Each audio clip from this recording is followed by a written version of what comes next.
Guys, so we have multiple breaking news coming out. We're gonna start with this one first. Some forecasters warn that potential 100-foot waves could be headed for the US East Coast if the hurricane intensifies to maximum strength.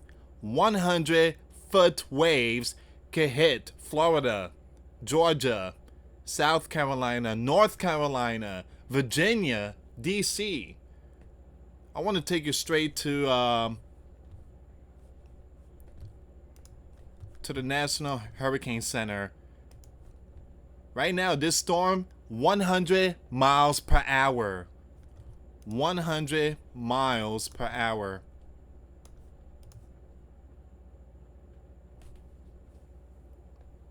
And is moving 17 miles per hour, so it's moving really slow and is gaining strength. And this thing is building up really quick. Now, it's not going to hit us, but we're talking about the waves that is going to hit us. Alright, so we're going to get to all this news here, guys. But let me show you some of this other breaking news that's coming out. And we did talk about this over at the Real GS News. The link will be in the description box.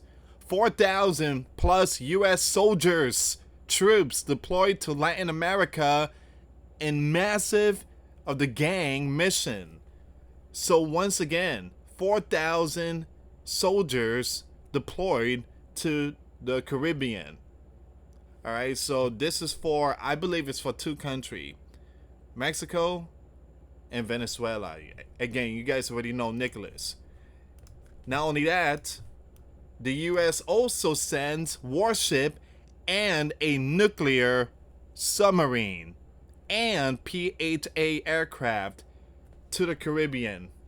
Alright, so there's going to be a nuclear submarine, a P-8 aircraft, there's a warship, and 4,000 soldiers. Wow. Buckle up. Buckle up. We're going to get to all this news here, guys. Before I start, for those of you that want to send us letters, a prayer request, you can send it to me, US Santiago, or my wife, Jessica Santiago, at 3432 US Highway 19, number 2, Holiday, Florida, 34691. And for those of you that want to contribute to the channel, we do have the Cash App link and the PayPal link in the comments box and also the description box. Thank you again for your support. The White House to host a fake shoot-up while Donald Trump away. Alright, so we're going to get to all this here, guys. Sidewalk will close, but roads stay open. Midnight strolls might get weird. So it's going to be like a Call of Duty, a video game stuff going on inside the White House. Alright, so let's go back to... We're going to go really quick with the... Let me just read this really quick. We're gonna do this really quick, and then we're gonna go with the 100-foot wave. All right, so East Coast needs to prepare immediately. All right, so this is an emergency alert, and you guys know what happened in Texas. All that water. That's the real deal. We could see something like that happening in the East Coast with this massive storm, Erin. But let me just read this really quick here, guys. 4,000 plus U.S. troops deployed to Latin America in massive anti-gang mission. The U.S. military is flooding the waters around Latin America and the Caribbean with over 4,000 Marines and sailors as part of Donald's counter of the gang push. A deployment so large it includes warships, a nuclear power sub, spy planes, and an entire Marine expeditionary unit. The Iwo Jima Amphibious Ready Group, along with the USS Fort Lauderdale and USS San Antonio, is joining U.S. Southern Command with orders to address threats from narco organization and send a note so subtle message to the gang leaders. While officials say the buildup is currently a show of force, it gives Donald an arsenal of options if he decides to take direct military actions. Now, the mission also aligns with the Pentagon's new Seal the Border strategy, which includes defending Panama Canal and crushing the gang networks. All right, so look out. 4,000 troops has been deployed, and they put out do not travel to Mexico, level 4. All right, do not travel to Mexico. Let's see what's going on with this nuclear submarine. The U.S. Department of Defense is deploying additional air and naval forces to the Southern Caribbean to target the gangs in Latin America. Assist includes several P-8A Poseidon maritime patrol and surveillance aircraft, at least one warship, and a strike submarine, nuclear sub.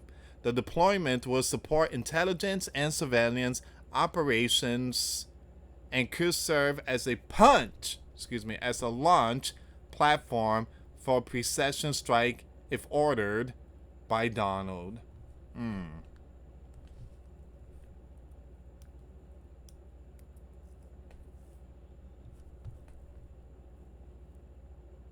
Sending a message. And now we have this news here. So you have the top secret security says if you hear GUN fire near the White House tonight, it's just a drill, not the sequel to that rally event. Sidewalks will close, but the roads stay open. Midnight strolls might get weird. This comes after someone nearly the Donald and the you know what, and 6 agents were fired for screwing up the aftermath. The agency admit it's gotten the, I'm gonna skip that name, complacent and static while threats keep evolving. Now, someone said this is normal. They do this twice a month, but it's kind of strange that it did, if they do this twice a month, why all of a sudden we're getting the news. All right, so let me go with this news here, guys. So we're gonna talk about 100-foot waves, and we're also gonna talk about this one here. Very important update. Donald calls Zelensky to make a deal after productive talks with Vladimir. Okay, let's see what's going on with the 100-foot waves. It's official. Tropical storm Erin has been upgraded to hurricane status, and it's a category 2. Now it says here, as of Friday, the category 1 storm, but expected to grow, is moving towards the Caribbean. That it's slated to curve northeast of the U.S. East Coast by next week, bringing with it heavy rains, flash flooding, gusty winds, and most likely waves. Now, regarding the latter, some scientists are predicting potentially huge surf. That's absurd. Of course, 100-footers aren't going to be hitting New Smyrna Beach up to the Outer Banks and beyond, but there will be swell, that's for sure. Meanwhile, other experts like AccuWeather lead hurricane expert Alex Da Silva downplay the size potential of the waves, yet still it's significant. Once again, you have Alex said, while 100 feet can't be ruled out, I think they will only be possible if the storm become a category 4 or a category 5 storm. I think waves near the center of 50 to 75 feet are much more realistic, assuming a category 3 storm. For more regarding the surf from Erin, here's public advisory statement from NOAA. Swells generated by Erin will begin affecting portion of the northern Leeward Island, the Virgin Island, and Puerto Rico by this weekend, and will likely spread to the western Atlantic next week. Now, these swells are likely to cause warning Surf and rip current conditions. Please consult product from your local weather forecast office. All right, so give me a second here. So you have multiple experts sounding the alarm.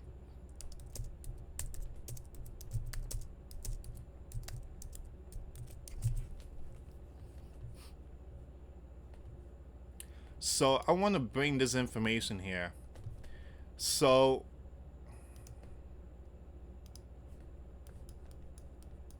a category 2 hurricane have sustained winds of 96 to 110 mile per hour. So right now, that storm Erin is 100 mile per hour, which puts it at Cat 2. A Cat 3 hurricane have sustained winds of 111 up to 129 miles per hour.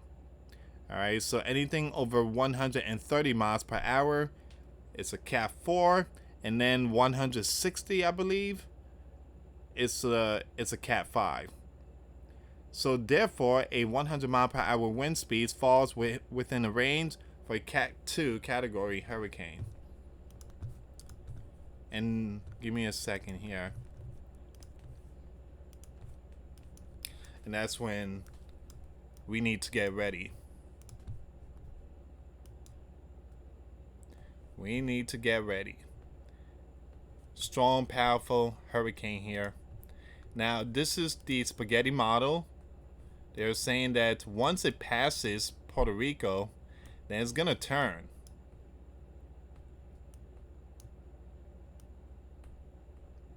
We're going to see how all this plays out. But this turn should have happened right here. It was supposed to turn here. It was supposed to go up. Again, a hurricane's right here. And we were told once it hits in this region, it was going to turn. But now it changed. Now it's more towards the west. But there's a possibility this thing might end up slamming all this area. We're just going to have to wait and see how all this plays out.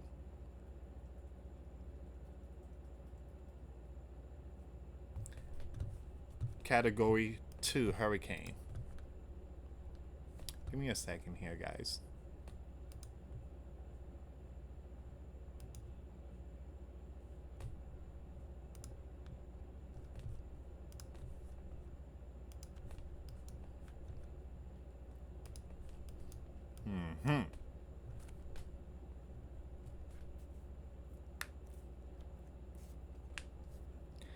Alright.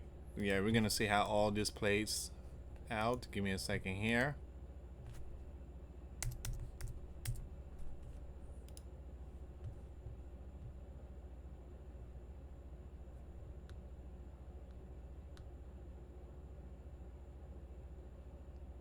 So Ryan Hall just shared this information here.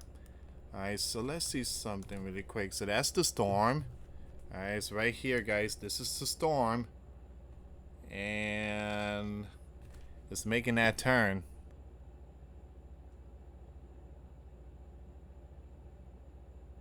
Ooh, it's not even... It doesn't even seem like it's gonna touch us. Wait a minute. Wait a minute. Hold on. What was that? Hold on. Give me a second. So the tropics are heating up. What? So the tropics are heating up. Okay, so we got that storm.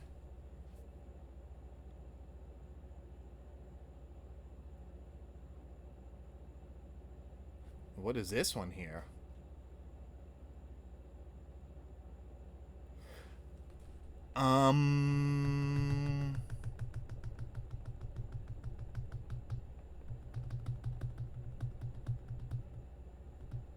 Give me a second.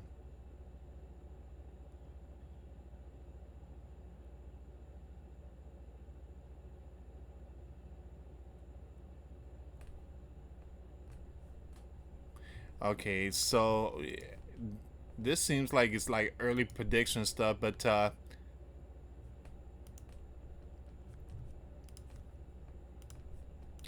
ooh. See the yellow? Warning alert. Eastern part. US. Mm.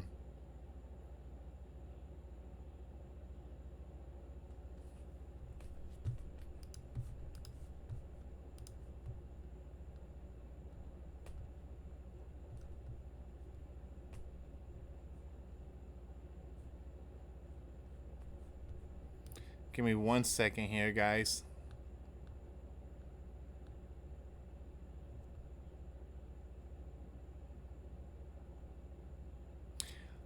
All right, so far that's all the information for that one. I'm gonna keep it updated with the 100-foot waves, but experts are really sounding the alarm. Okay, so we have some more breaking news. More breaking news coming out.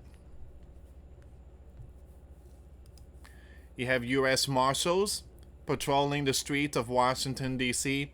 Heavily armed marshal were spotted walking through busy nightlife areas in D.C. tonight, drawing attention from bystanders filming the scene.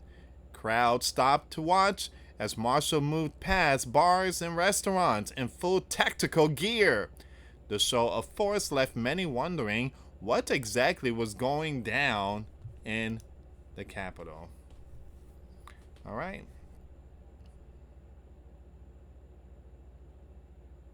All you got to do is enjoy your life. If you commit some lawlessness, you put yourself in that spot. Give me a second here. Okay, guys, big breaking news is coming out. Big breaking news is coming out.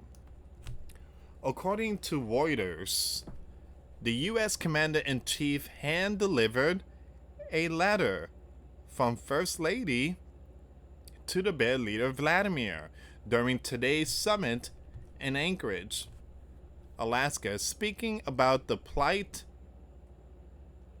of and calling for the return of thousands of Ukrainian young ones that was taken by the bear.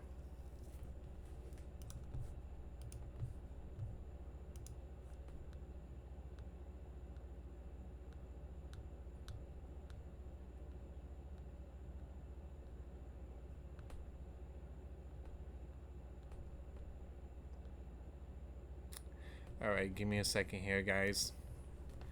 I want to see if there's any more information coming out. Thank you so much for tuning in. Thank you so much.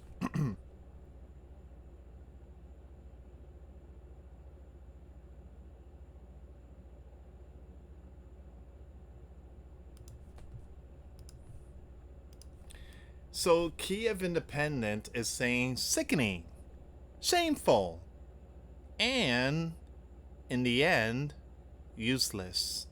Those were the words that came to mind when we watched the Alaska summit unfold. Crane, if you don't like it, then you deal with the biblical war. We don't have to get involved, man. We don't have to get involved. If you don't like it, too bad. You guys couldn't do it without us. We don't have to do your laundry. I'm telling you, if I was a sleeping giant leader, I would have told them, hey, you fight your own battles. You're on your own. Unbelievable. And that's none of our business. Again, Joe's the one that dragged the sleeping giant into that biblical war.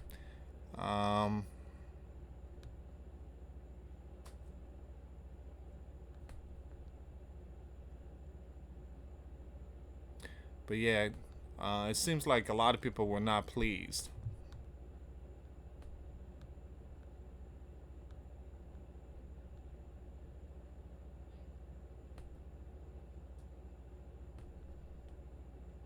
All right, give me a second here, guys. There was some good stuff that Donald was not through. I think he was on Fox.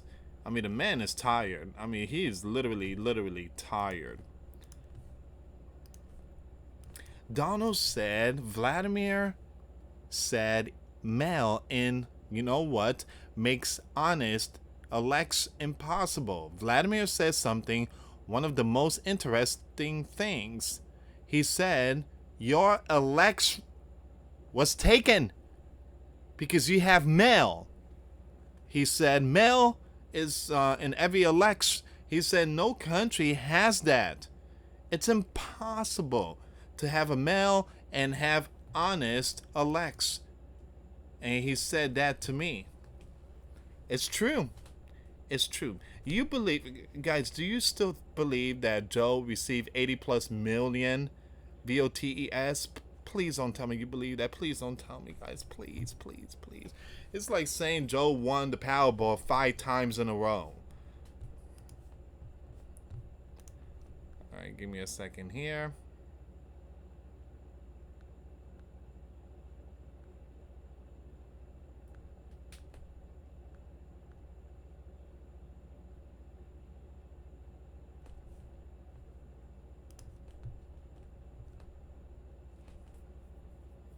It was a very long day today, guys. Very, very long day. And I finished my work here around 6.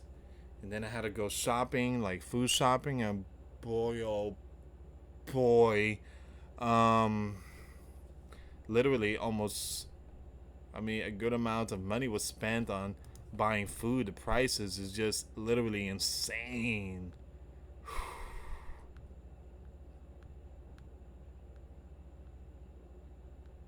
You can't blame Donald for that. Those are sanctions that was placed by Joe.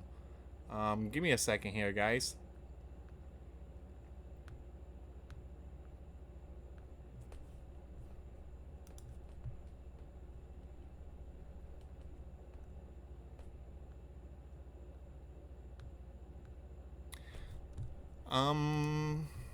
Sorry, guys. I'm trying to see if there's any more information here.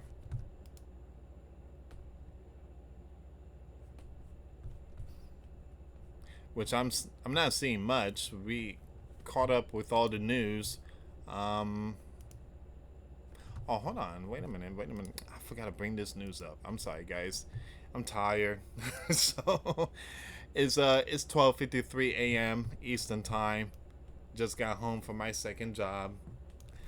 Donald rated his closely watched summit Friday with Vladimir a 10 out of 10 and touted very good progress in the road to peace in Ukraine, but said there's no deal until there's a deal in an exclusive interview on Hannity. I can tell you, the meeting was a very warm meeting, Donald told the news.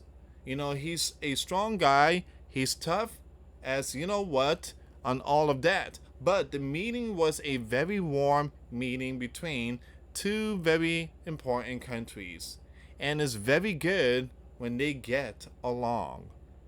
I think we're pretty close to a deal. Now look, Ukraine has to agree to it. Yes. Z, enough is enough, man. Enough is enough, Z. Just end it. You just want NATO or the Sleeping Giant to drop a nuclear on the bear and get rid of him. It ain't gonna happen, Z. It ain't gonna happen. You need to just let it go, man. Let it go. Actually, you need to step down because your term was up last year. But again, you keep extending martial law. You don't need to put in martial law because your land is not seeing famines or catastrophic stuff. So once again, I think we are pretty close to a deal. Now look, Crane has to agree to it. The two world leaders gathered in Alaska on Friday afternoon in hopes of peacefully working towards an end to the biblical war in Ukraine. On Air Force One, Donald said he was meeting with Vladimir, the leader, to save a lot of innocents and express hopes for a cease plan in the future. The commander-in-chief later reported the summit was extremely productive. By that, they were not there yet on ending the biblical war. So there were many points that we agree on. Most of them, I would say. Donald told the press following the meeting. A couple of big ones that we haven't quite gotten there, but we've made some headway. So there's no deal until there's a deal, meaning Zelensky, you the one who get the final say. I guarantee Zelensky is gonna say no. No, I miss my grandpa Joe. He gave me money. All right, so it says here Vladimir expressed similar sentiments, adding the summit was a constructive atmosphere of mutual respect.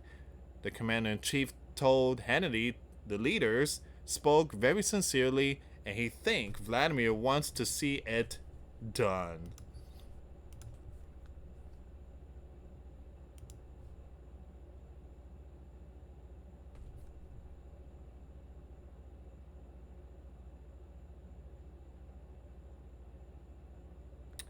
All right. Seems like this is all the information. Seems like it's a very slow night.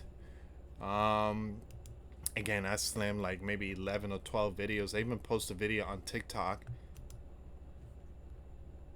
Been very busy. Let me just refresh the page on X and see if there's any more updates. But thank you again for your support. Thank you again, guys. I really appreciate it. Hold on, let me see what's going on here. This was posted not too long ago. Alaska summit. The bombers overhead, chest below. The B-2 stealth bomber slicing through Alaskan skies wasn't subtle as Donald and Vladimir shook hands below. The sleeping giant $2 billion death machine, wow, circle overhead, $2 billion. Welcome to modern diplomacy, where every gesture is calculated theater. The summit was a master class in symbolic warfare. Donald orchestrated the military flyover to remind Vladimir who commands the world's most lethal arsenal. Vladimir countered by dominating the press conference and speaking first and longest, projecting strength through diplomatic protocol. Vladimir, taking the lead at presser, said the talks were constructive in an atmosphere of mutual respect.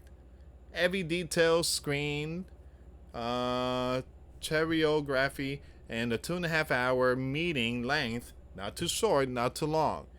The handshake on the tarmac, firm but friendly. The abrupt cancellation of the second meeting, who blinked first? Even the venue choice, Alaska, where America literally faces the bear, was theatrical gold. So who won this elaborate performance? Excuse me, guys. Without transcript, we are judging shadows. Vladimir gained legitimacy after years of isolation. Donald demonstrated American military might while avoiding concrete commitments. Both leaders played their audiences brilliantly. Donald post-summit. We made some great progress today. The real victory might be America's. After years of perceived weakness, the stealth bomber circling overhead sent an unmistakable message. The superpower is back. Whether that translates to Ukrainian peace remains unknowable. In geopolitics, sometimes the theater is the substance.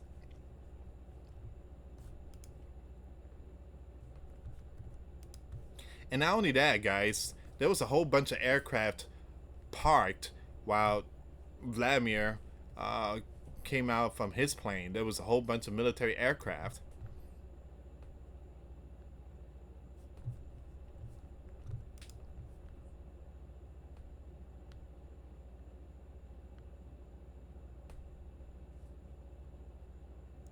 Alright, guys, I think I'm going to end it here. I'm not seeing much. But it goes to Zelensky. He's the one that gets the final say, not Donald. People think that Donald can end the biblical war. It's not sleeping giant war. It's Crane and the Bear War. So Zelensky, if he makes the decision, hopefully he makes the right one. He could end it and possibly become some kind of hero. Give me a second here, guys. Let me just refresh the page. All right, it's still at 100 miles per hour. But I'm gonna end it here, guys. I'm gonna keep it updated when it comes to this storm and the 100-foot wave. That is some serious stuff. Some experts are saying that it's gonna be like 75, depending how powerful this hurricane is. Right now, it's a Category 2, 100 miles per hour, and it's moving 16 miles per hour. And when it moves slow, it gains more strength. So by tomorrow, that thing could end up being a Category 3. All right, so East Coast, it's time to prepare. Remember what happened with Texas and all these other places with the floods? That could happen from this hurricane. Thank you so much for watching. For those of you that want to send us letters or prayer requests, you can send it to me, US Santiago, or my wife, Jessica Santiago, at 3432 US Highway 19, number 2, Holiday, Florida, 34691. Thank you so much for watching. Till next time later. Peace.